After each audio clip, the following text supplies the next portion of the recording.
さあ始まりました古民家 DIY の時間です。前回の動画でトイレが終わりましたので、今回は田の字部屋の間仕切りをしていきます。今回はこちらの田の字部屋の間仕切りをやっていきます。ここねすごい迷ったんですけど、ズドーンとねワンフロアっていうのもいいんですけど、どうしてもこの北国なんで冬の寒さがとっても応えるんですね。なんでちょっとあったかいところを作らないと、全体的に使い勝手悪いなっていうところで、団長の思いでここを間仕切りしていきます。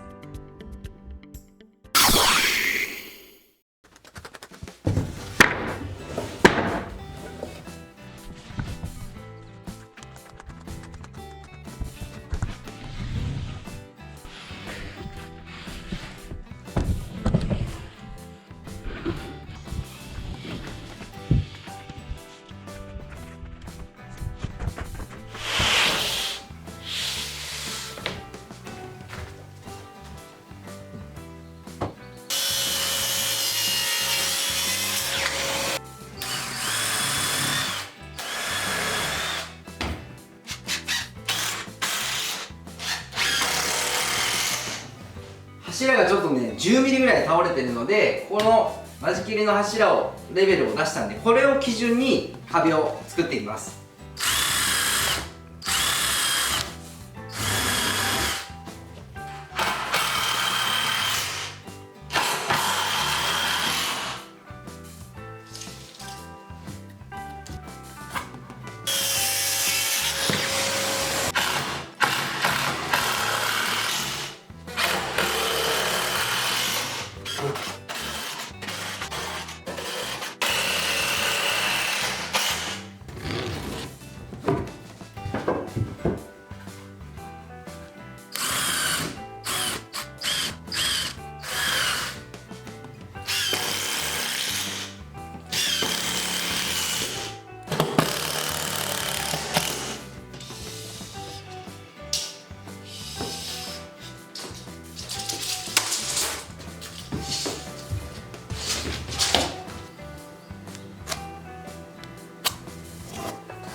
このピッチなんですけど、この間柱の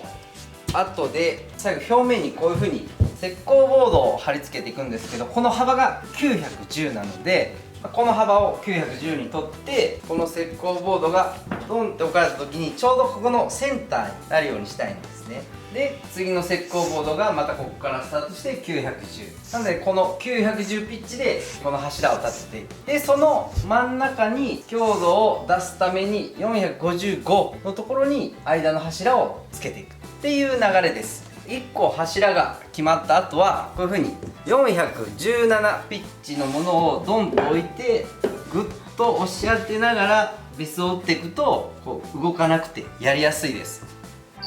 下穴を開けて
それでは今からビスを打っていくんですけど、150ミリピッチでバンバンバンバンバン打っていきます。で端っことセンター1列12本で3列で36本で、この間12344本、下の分4本でプラス8本で42本、この1枚に対してビスを打っていきます。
やりました。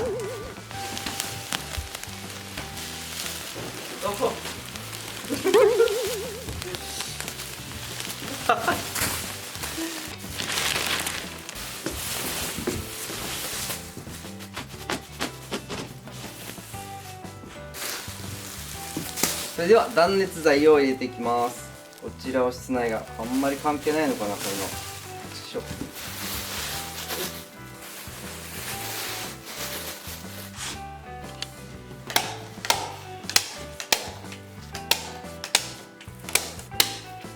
この耳の部分をスティープルで留めていくみたいなんですけど、こっちの面が防湿層なんで、こちら室内側、向こうが温めたい側なんで、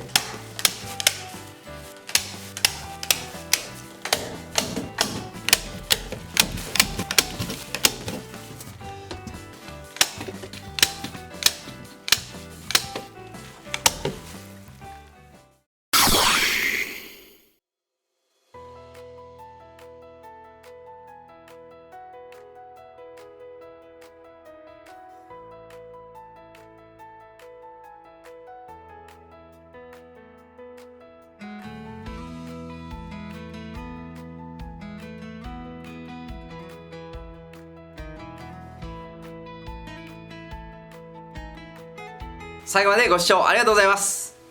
柱が傾き直してたんですけど、ちょっと若干戻ってるんで、最初のねこの間仕切りの基準を決めるのに苦労しましたけども、なんとかうまくやれてよかったです。こう間仕切りをすると結構圧迫感出るのかなと思ったんですけど、全く出てないですね。やっぱりこう部屋が割と広いので、ちょうどよかったかなっていう感じです。部屋を間仕切ったことによっていよいよこの部屋らしくなってきたなって感じなんで、ちょっとテンション上がってます。で次は珪藻土をこの上から塗っていきますので、次回もぜひぜひご視聴してみてください。それでは。